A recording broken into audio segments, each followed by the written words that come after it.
from one to the other, and no one knows where I am from day to day for obvious reasons. That's not invented. It's not a shtick. It's real. That's what I have to do to survive the vermin on the left.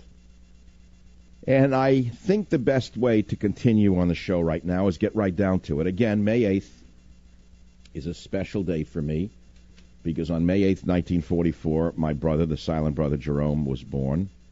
And he died October 12th, 1969, never having spoken a word and never having done more than breathe. He had to be cared for all his life. I have to be rather careful in what I say to you about this topic because it's very emotional for me, and I really don't want to get schmaltzy, and I don't want you to think I'm using my brother for any reason other than to say the show is dedicated to my silent brother and all real, emphasis real, special needs children. So let me read you 3 pages from a book I wrote years ago called Psychological Nudity, entitled My Silent Brother. Here it is. I remember that the day they gave Jerome away. My uncle was crying like a baby in front of the South Bronx tenement we lived in. All the neighbors were out watching. Think Calcutta, a Sajat Ray film. The little blonde boy with blue eyes was only 5. I was 7. My sister was 9. He was packed off like an animal to live and suffer and die in silence, alone in one of New York's snake pits after another.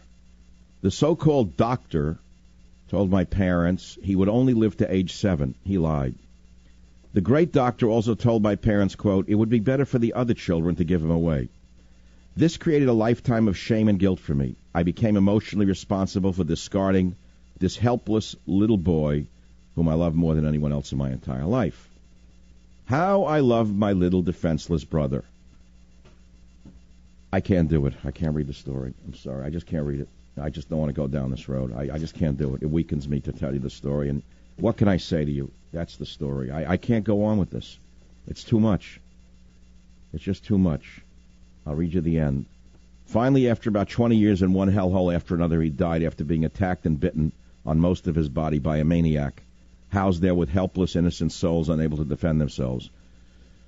Jerome is buried in the same cemetery as my mother and father in hard clay soil in an old Long Island potato field. He was the Jesus of our family who died for my sins. 3 pages, my silent brother, that's the story. What can you say about it? Nothing. I'm sorry I read it to you, actually. But I'd rather do that than talk about, the United Kingdom elections. I mean, no one in the media has more at stake in what happened in the UK in the media than me. Because remember, I'm the only member of the media, I'm proud to tell you, still banned from entering England. And I told you the story. The definitive fight for free speech is me. And how one man stood firm against an entire government to free my name from a list of murderers and terrorists. And I've never freed my name because of Gordon Brown and the scum in the Labour Party. So thank God at least the Labour Party didn't win. But Cameron, who had promised people who knew me he'd take my name off the list, shamed himself by not doing so. You know what I'm saying? It's a huge scandal in England. And what's going on in America is very, very near and dear to my heart because of what went on in England. And I know an awful lot about free speech. And I want to make a side note. No one in the American media, save one person, came to my defense. I think it was only Laura Ingraham on radio who came to my aid. Not the big-mouth Rush Limbaugh, the great conservative. He made believe it didn't happen. Because if it's not about him and if he can't capitalize on it in some way or make it part of his show, it's of no interest to him. He didn't help me. Certainly Hannity didn't say a word. O'Reilly didn't say a word. No one on Fox News came to my aid. But the preface of the book says the savage fight against censorship. Isn't that interesting? Isn't that funny? Savage was fighting against censorship in England. And it's an important story. We can talk about that as well. Banned in Britain, Michael Savage beating the liberal blacklist. Well, I never beat it. I'm still on it. We can talk about Barack Obama's political advisor, Jim Messina, getting credit for leading conservative British Prime Minister David Cameron to an overwhelming victory.